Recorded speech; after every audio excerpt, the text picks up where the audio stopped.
Tas nemaz nav tik vienkārši jautājums, un to nemaz tik ļoti ātri mēs nevaram izdarīt, ja mēs domājam, piemēram, par vardarbību ģimenē. Jā, jo, ja ir vardarbība uz ielas vai kaut kur ārpus ģimenes loka, tad protams, tā pārtraukšana varbūt ir tāda acīm redzamāka. Te mēs arī pietuvojamies varbūt pie tā jautājuma nedaudz, kā tā vispār tāda situācija var rasties, kad visnedrošākā vieta izrādās ir mājas, nevis vārtrūme. Jā.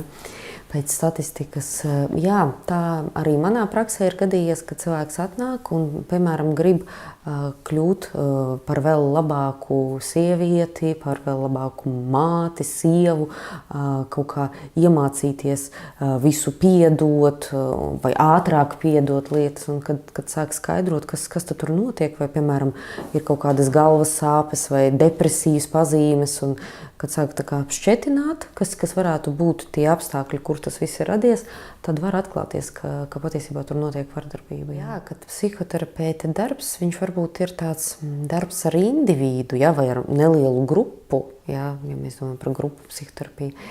Bet kopumā tas ir tādi mazi, bet ļoti svarīgi ieguldījumi tajā arī kopējā sabiedrības veselības jomā. Jā. Jo, protams, kad jo vairāk cilvēki tā kā ierauga, kas notiek, jo vairāk cilvēki saprot, ka tas nav pieņemami, ja mēs domājam par vardarbību un tā kā pārtrauc to, jo kopumā mēs jūtamies labāk, jo, protams, ka ģimenes sistēma ir ārkārtīgi sarežģīta. Tur visbiežāk tas nav tikai, mēs nerunājam tikai par 2 cilvēkiem, ja?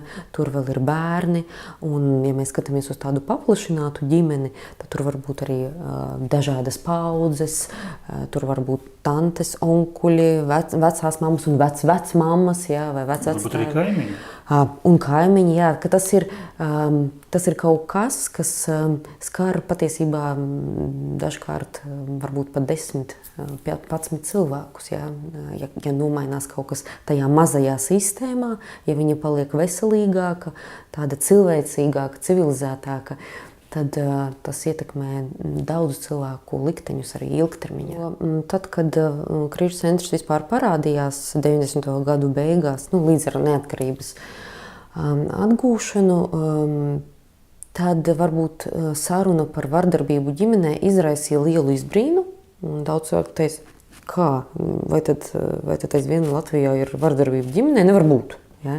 Tad šodien, man liekas, tas neizraisa tādu varbūt izbrīnu un ir lielāka izpratne, un es teiktu, ka tas ir ļoti pozitīvi.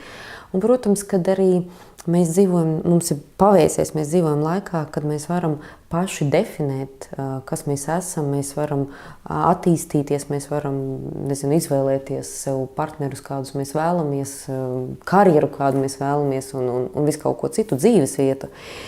Tas, protams, no vienas puses padara mūs brīvus, no otras puses tas, protams, arī rada tādu varbūt neziņu un nedrošību par to, kā tad ir pareizi, kā tad nekļūdīties.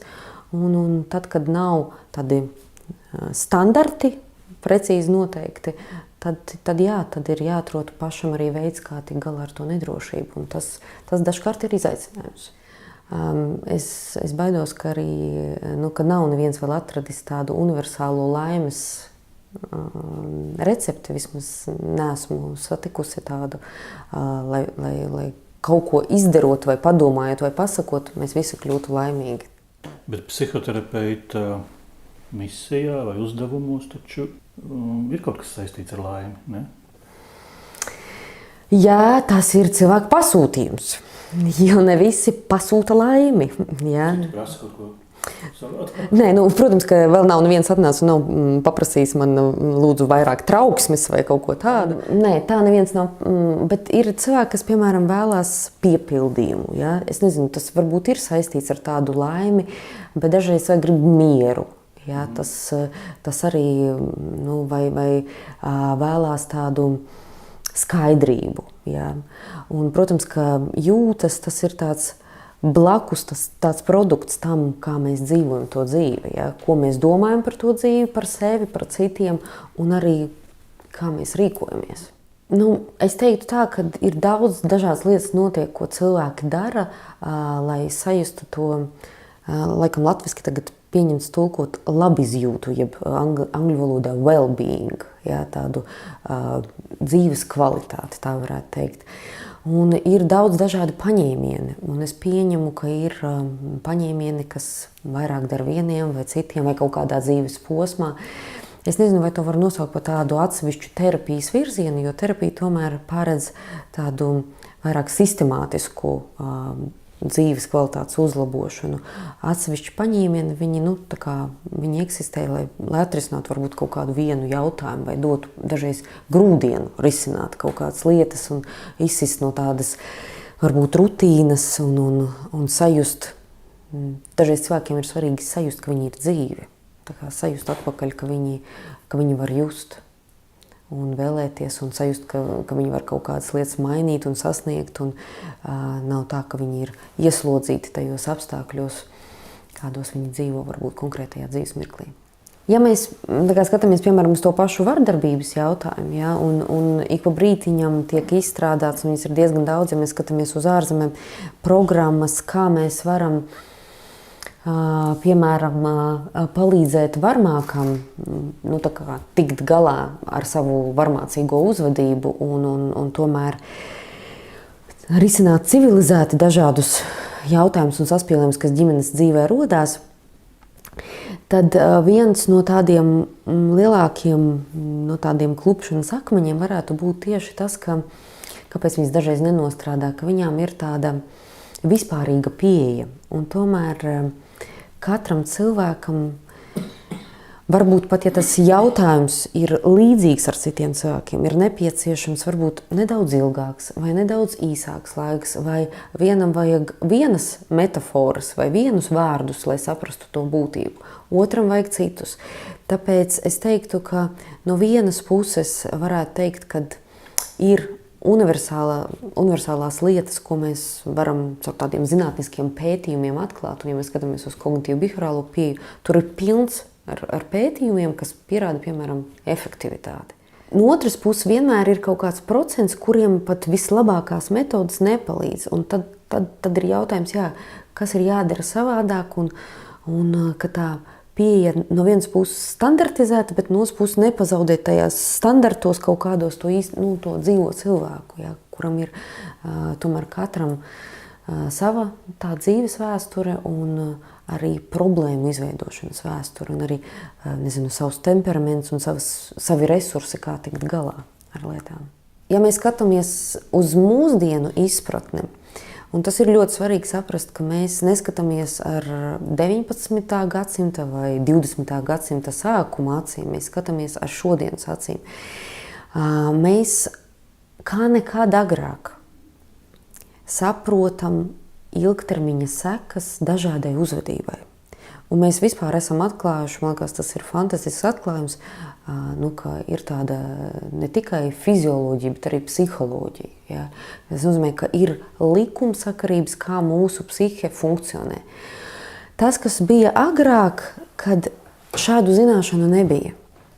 Un bija kaut kādas tradīcijas vai intuitīvie pieņēmumi, kā lietas risināt, kaut kādas lietas, ko varbūt piedāvāja, dzimtas gudrie, sirmie, viedie. Bija kaut kādas sociālās struktūras, kas mēģināja atbildēt uz neatbildāmiem jautājumiem.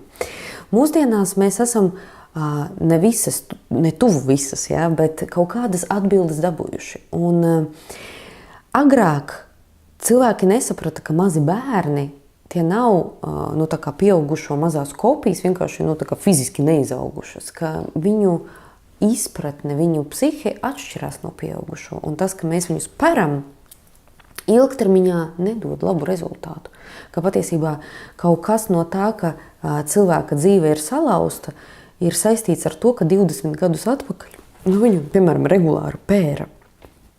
Šobrīd mēs varam tās likumsakarības saskatīt. Un tas ļauj mums mācīties darīt lietas nevis tā intuitīvi kaut kā, nedomājot par tām sekām, kas būs ilgtermiņā, bet mērķtiecīgi. Un es domāju, ka tā ir liels saspars un tāda liela palīdzība, to, ko psiholoģija var dot tādā ikdienā. Kā, piemēram, disciplinēt bez vardarbības, jo disciplīnai ir liela nozīme. Protams, tas ir traki, ja bērns neiemācās pats sevi disciplinēt vai viņš nezina robežas, tā ir traģēdija. Bet mācīt to vardarbīgā veidā, tā ir otra traģēdija. Ja? Paldies Dievam, mēs tagad starp tiem, kaut kādiem divām galējībām varam atrast labus risinājumus, kā to izdarīt, panākt tādā civilizētā veidā, neatstājot nevajadzīgus blakus efektus. Ja? Tad, protams, ka mēs šobrīd saprotam ar vardarbību ne tikai fizisko ietekmēšanu, piemēram, pēršanu, vai sišanu, vai iepļaukāšanu, vai kaut kādu vēl citu ietekmēšanu, bet mēs arī saprotam, ka vardarbība var izpausties arī psiholoģiskā veidā, ka viņa var būt emocionāla, ka viņa var izpausties caur pazemošanu, apsaukāšanu vai kaut kādu regulāru kontrolēšanu, caur finanšu resursu ierobežošanu vai cilvēku izolēšanu no citiem cilvēkiem. Ja? Kad to mēs arī pieskaitam pie vardarbības, jo tas rada ciešanas otram cilvēkam un tas rada ilgtermiņa sekas, kuras nevar redzēt uzreiz. Jā, varbūt ar fizisko vardarbību vai ar seksuālo vardarbību to uzreiz var konstatēt arī ārsts, jā, ka kaut kas ir nocies vai policijas darbinieks. Ar emocionālo vardarbību mēs varam konstatēt ar laiku vai speciāli skatoties, kā cilvēks sāk emocionāli funkcionēt. Un tas nav nekāds noslēpums, ka emocionālās, piemēram, gan fiziskās, gan emocionālās vardarbības sekas ir tā saucamais pēctraumas stresa sindroms, ja, ko cilvēki visbiežāk izjūt, ja viņi ir piedalījušies kara darbībās. Un tas ir traģiski, ja cilvēks, kas ir dzīvojis miera apstākļos ģimenē, izjūt to pašu, ko kara veterāns. Ja? Kad ir nepārtraukta apdraudējuma sajūta, ka nepārtraukti nāk kaut kādas atmiņas, ka jebkura skaņa var izraisīt panikas lēkmi, ka nevar gulēt, nevar ēst, vienkārši nevar funkcionēt. Psiholoģija ir tas, caur ko mēs varam to saprast, ieraudzīt un rīkoties savādākā veidā. Es domāju, ka tā ir tā slimība, ko mēs esam pavisam nesen varbūt tā atklājuši un iedevuši tam nosaukumu un sapratuši arī patiešām, kas ir tie iemesli un kas ir tā gaita un līdz ar to, ko ar to darīt. Es domāju, ka vardarbība ģimenē ir super sarežģīts fenomens, jā, jo tas var skart visus ģimenes locekļus, jā, jo tas var būt attiecībās starp vīrieti un sievieti, tas var būt attiecībās starp pieaugušajiem, tas var būt attiecībās starp pieaugušiem un bērniem, vienalga kura dzimuma. Ja?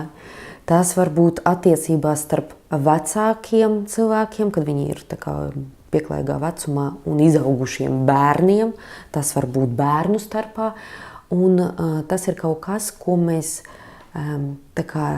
kad mēs daram pāri otram, vienalga kādā kombinācijā mēs atrodamies, ja, ģimenes tādā kontekstā.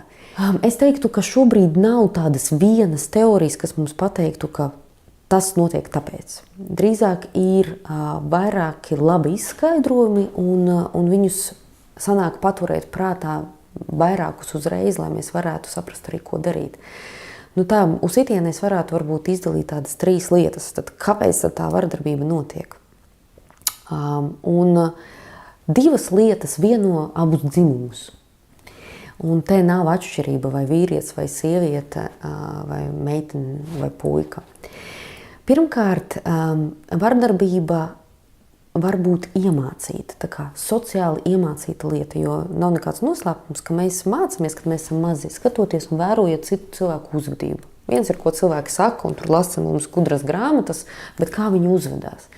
Un ja tētis sit mammu vai mamma kliedz, tur savu māti, tad tas ir kaut kas, ko mēs redzam kā bērni un ko mēs mācāmies un atdarinam, un kaut kādā mirklī tas kļūst par tādu uzvedības normu.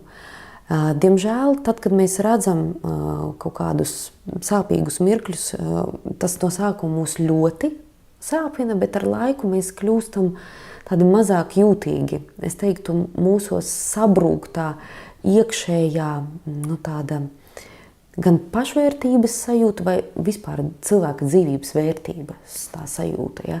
Mēs kļūstam tādi cietāki un emocionāli nocietinamies, lai izdzīvotu, lai vienkārši nesajuktu prātā. Un tad tāda sociālā iemācīšanās ir tas viens iemesls, kad, ja es izveidoju savas attiecības pēc tam, tad es daru tāpat, kā darīja visi citi. Ja? Protams, ka tas nenozīmē tādu 100% šādu iemācīšanos, jo ir bērni, kas redz arī cita tipa attiecības un, piemēram, pasaka, dzīvojot vardarbīgās attiecībās, ka es nekad tā nedarīšu un patiesībā dara kaut ko pretējo, paldies Dievam. Tas ir viens, ka mēs mācāmies. Otrs ir tas, kā mūsu smadzenes vispār mācās jebko, ko tādi behavioristi jau pagājušajā gandrīz 100 gadus atpakaļ, varētu teikt, atklāja, kā mēs vispār, kāpēc kaut kāda uzvedība, pat ja viņa ir kaitīga, viņa nostiprinās. Ja mūsu smadzenes ātri reaģē un ātri iemācās, ja ir tūlītais efekts. Piemēram, kāpēc tik daudz cilvēku lieto alkoholu? Tāpēc, kad tu iedzer, tu uzreiz relaksējies. Tev nav jāiet un tur jādomā, kā tur risināt, vai kas tur pa problēmu, vai pat jāiet vingrot, ja? Tur jāņem forma, kaut kur jādodās, vai tur jāizritina mājās paklājiņš. Ja? Tas rada kaut kādus papildus ieguldījumu. Es paņemu, iedzeru un uzreiz atslābinos.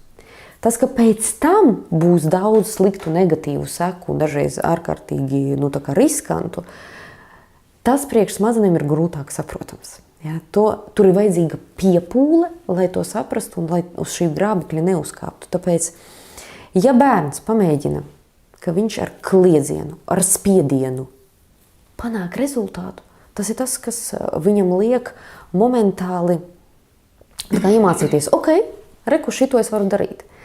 Un ja nav neviens pieaugušais, kas pasaka, ka nē, šitā nevar, tad es ar laiku iemācos tādu ar to spiedienu, ar vardarbību, ar agresiju panākt to, kas man ir vajadzīgs. Un to dara gan sievietes, gan vīrieši. Un, diemžēl, ja neviens pieaugušais laicīgi neierobežo, jo tāds vislabākais laiks, kad to ierobežot, ir no 4 līdz 9 gadiem vecuma. Protams, pēc tam pusauģu vecumā varbūt kāds cits to var mēģināt ierobežot, bet vecākiem ir mazāk ietekmes. Ja cilvēks iemācās, kā ar spiedienu, ar varu es varu panākt, tad ir grūti pārmācīties, bet tas arī ir iespējams. Un trešais iemesls, kas varbūt atšķir šajā gadījumā vīriešus un sievietes, ir tādi vēl vecie vai kaut kādi aizvēsturiskie pieņēmumi par to, kad ir iespējama kaut kāda nevienlīdzība un kāds var būt pēc kaut kādas pazīmes cilvēks, viņam var būt vairāk varas par citu cilvēku. Ja? Cilvēks ir gājusi dažādiem attīstības posmiem un ir bijuši ļoti tādi, es teiktu, varbūt arī tādi kaunu izraisoši vēstures periodi, kad ir bijusi vergturība, ja? Kad cilvēki tika pazemoti dažādos veidos un kad arī sievietes tika uzskatītas neda cilvēki vienā kaut kādā vēstures posmā.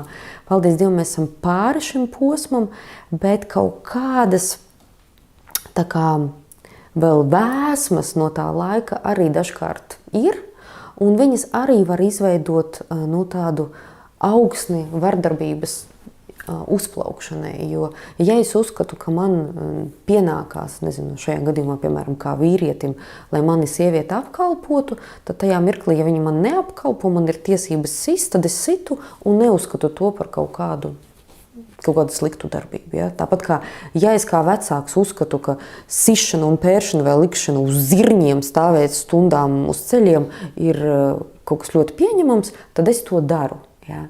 Un nejūtos par to slikti. Tāpēc, lai kaut kā ārstētu vardarbību, ir jāsaprot, kurš no šiem iemesliem ir. Vai tā ir kaut kāda iemācīta uzvedība un jāmāca citu, vai arī cilvēks nekad nav sajūtis robežu, viņam neviens nav pateicis, stop, šitā nedrīkst. Un tad ir jāmāca šīs robežas, vai arī, ja tas ir priekšstatos, tā kā galvā, ka man liekas, ka man pienākās, ja, tad ir jāmaina tie priekšstati. Un tā kā jāmāca, ka nē, tev nepienākās, nezinu, tur pakalpojumi tikai tāpēc, ka jā, tas dzimums tāds izkritis. Diemžēl, ja cilvēks tā kā piekop vardarbību kā tādu uzvedību, es teiktu, ka vardarbība ir vissliktākais veids, kā realizēt savas vajadzības. Tas ir ļoti slikts veids, kā parūpēties par sevi, ja, par to, ko es gribu, par to, kas man ir vajadzīgs. Tad, protams, ka mūsdienās, un es domāju arī pateicoties mēdījiem, tā informācija tomēr aizvien vairāk aiziet sabiedrībā, ka tas nav pieņemami, ka mūsdienās šī nav vairs norma. Un cilvēki to saprot. Un tas dara gan tādu pozitīvu darbu, ka cilvēki varbūt sāk pārvērtēt savu uzvedību un atteikties no vardarbības un meklēt citus veidus. Bet, diemžēl, tas nav nekāds noslēpums, ka varmākām patīk melot. Tas ir viņu arī vēl viens uzvedības raksturotājs, kas ļoti iet kopā ar vardarbību, ka cilvēki saprot, ka ja viņus pieķers vardarbībā un ja to sabiedrība neatbalsta, par to būs sods.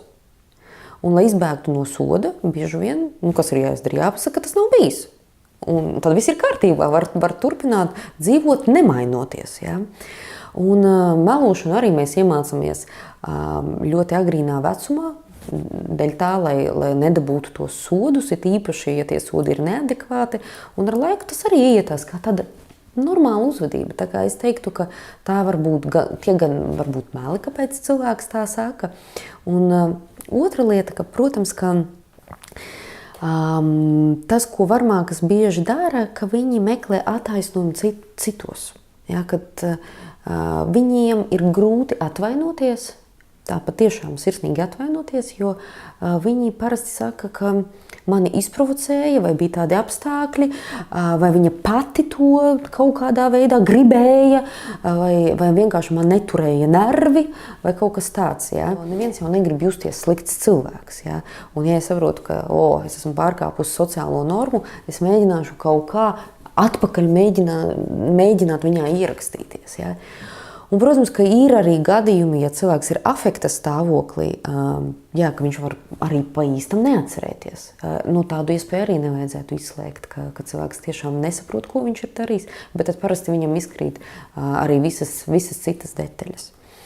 Lai pārbaudītu, vai tas ir melošana vai nē, ja mēs skatāmies uz vardarbību, viņai ir ciklisks raksturs un regulārs raksturs. Un visbiežāk tas ir tas saucamais vardarbības aplis, kad no sākuma ir tāds spriedzes pieaugšana, kad cilvēki pāris jūt, ka kaut kas tur tā kā neapmierina, nepatīk, un tad ir tas vardarbības akts pats, vienalga vai tā ir emocionālā, vai fiziska, vai seksuālā, vai visu kopā, kas bieži vien ir tā kā savienots fiziskā un emocionālā. Un pēc tam ir tā trešā stadija, kad cilvēks tā kā saprot, ka kaut kāda tomēr robeža ir pārkāpta, jo lielākā daļa varmāku, paldies Dievam, nav tāda kaut kādi psihopāti, kas pilnībā nesaprot, kas notiek. Viņi tagad saprot.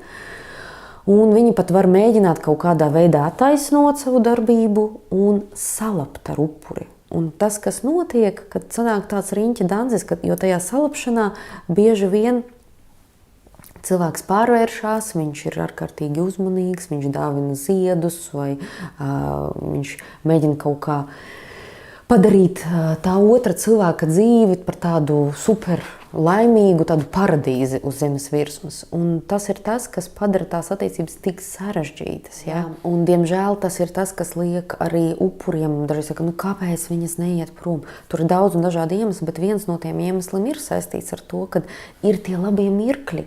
Un visu laiku ir cerība, ka tie labie mirkļi, tā kā būs un paliks uz mūžiem.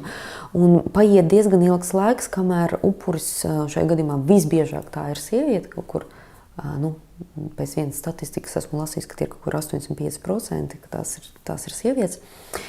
Viņas paliek, jo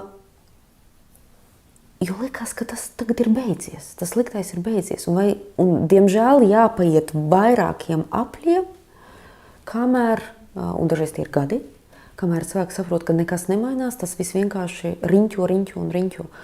Un kas izraisa varbūt arī speciālistos tādu, tā kā grūtību strādāt ar vardarbības upuriem, jo, piemēram, sievietēm nepieciešams vidēji 5 līdz 7 reizes aiziet prom, lai aizietu pavisam.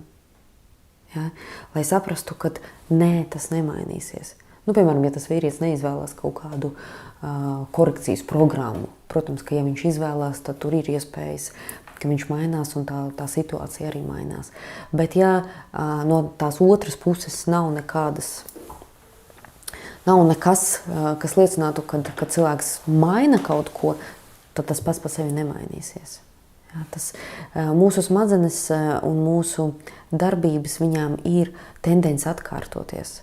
Tā ir tāda iestrādāta taka, ja, caur kuru tā dzīve tiek dzīvota. Un tur ir vajadzīga apzināta piepūle, lai mainītu, lai iemācītos savādāk to dzīvi dzīvot. Savādāk redzēt, savādāk uzvesties. Varmākas gadījumā atpazīt, ka es uzvelkos. Ja, jo bieži vien tā uzvilkšanās sāk notikt nevis tāpēc, ka kaut kas objektīvi slikts notiek, bet vienkārši, ka cilvēks, viņam dažreiz liekas, ka viņu neciena. Ja, tā ir klasika, tas vienalga, vai ir vardarbība ģimenē vai starp vienaudžiem skolā.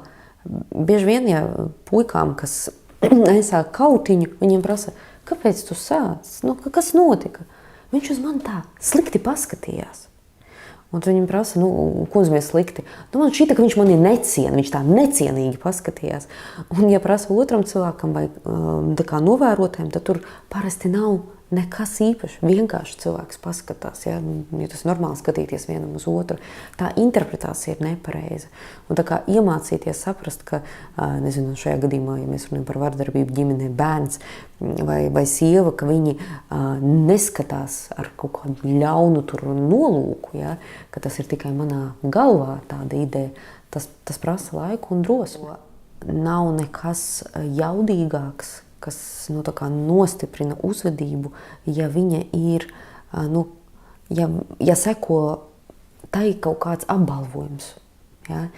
Un šis saucamais medus mēnesis, tāds, kas tur iestājās, viņš ir tas apbalvojums, dēļ kura cilvēki bieži vien arī dzīvo. Un tikai ar laiku, ilgtermiņā skatoties, tie medus mēneši paliek aizvien īsāki. Un, diemžēl, kaut kādā mirklī viņi pavisam izzūd. Un ir visu laiku spriedze un vardarbība. Spriedze un vardarbība. Tāds loks, kas paliek tāds šaurāks un sažņaudzās. Un, ja vardarbība notiek ilgstoši, tad tas, kas notiek ar upuru, viņa pašvērtība tiek iznīcināta. Un tāds pašvērtējums liekas, kas tad tur? Pašam ziņa, paņem pacel viņu, bet tas nenotiek tik vienkārši, jo ja ar mani rīkojās kā ar kaut kādu dzīvnieku vai vēl sliktāk nekā ar dzīvnieku, tad vienā mirklī tā norma, viņa tā kā nošļūts tik zemu, ka cilvēkam ir pat grūti iedomāties, ka viņš var protestēt, ka var būt savādāk. Un nedod Dievs, ja tam cilvēkam ir bijis viņa pieredze arī bērnībā vardarbība, kas bieži gadās. Tas nozīmē, ka es zinu par nevardarbīgiem cilvēkiem tikai varbūt no grāmatām vai no nostāstiem. Manā pieredzē tas nav bijis. Un ja tas nav bijis manā pieredzē, man ir grūti par to cīnīties un pateikt, ka nē, stop, šito nē. Turklāt, protams, ka tajā mirklī, kad mēs domājam, statistikas biežākos gadījumus, kad sieviete mēģina pārtraukt vardarbību un aiziet, tas ir visbīstamākais brīdis. Jo varmākam arī ir jūtas, viņš arī negrib, lai tas pārtrūktu. Un jā, viņš var sākt pretoties un palikt vēl vardarbīgāks. Un, tas ir draudi dzīvībai. Un bieži vien tie ir draudi dzīvībai gan pašam upurim, gan daudziem cilvēkiem apkārt, bērniem, veciem cilvēkiem. Un ir ārkārtīgi grūti to pārtraukt. Un atkal atmiņās uzpeld tie labie brīži. Un cilvēks domā, varbūt vēl bišķiņ jāpaciešās. Varbūt vēl nedaudz jādod vēl viena 38. iespēja cilvēkam laboties. Tāpēc es domāju, ka ka mēs daļa no mūsu sabiedrības paliek tajās vardarbīgajās attiecībās, tas atkal ir ļoti daudzu iemeslu tāds kokteils, kāpēc tas tā notiek tieši tajā mirklī. Visas informatīvās kampaņas ir ārkārtīgi svarīgas. Mēdīju ietekme un, es teiktu, mākslas ietekme arī ir ļoti būtiska. Ja mēs skatāmies filmas, kurās var ieraudzīt, kā cilvēki iziet varbūt cauri kaut kādām grūtībām, bet maina savu uzvedību un kļūst civilizētāki savā attieksmē pret citiem, tas ir lieliski, tas ir tāds ļoti labs veids, kā nodot šo ziņu. Ja? Jo, ja mums ir mākslas darbi, kas māca atriepties un vēlreiz atriepties, un ka par to nekas nebūs, tā varbūt nav baiglabā ziņa priekš mums visiem. Ja vēl domā par tādām sabiedrības lietām, tad, protams, ka likumdošanas sakārtošana ir tāds vēl viens aspekts, kas ļoti, ļoti skaidru iedod šo te ziņu gan varmākām, gan upuriem, kas ir tā sociālā norma šodien. Un tāpēc likumdošanai ir tāds spēks gan no tā, ka likumdošana ir tā, kas nodrošina tās sekas, un ka viņas ir neizbēgamas, un arī viņa informatīvi iedod to ziņu, kas ir tas, kas mūsdienās ir pieņemts vai nav pieņemts.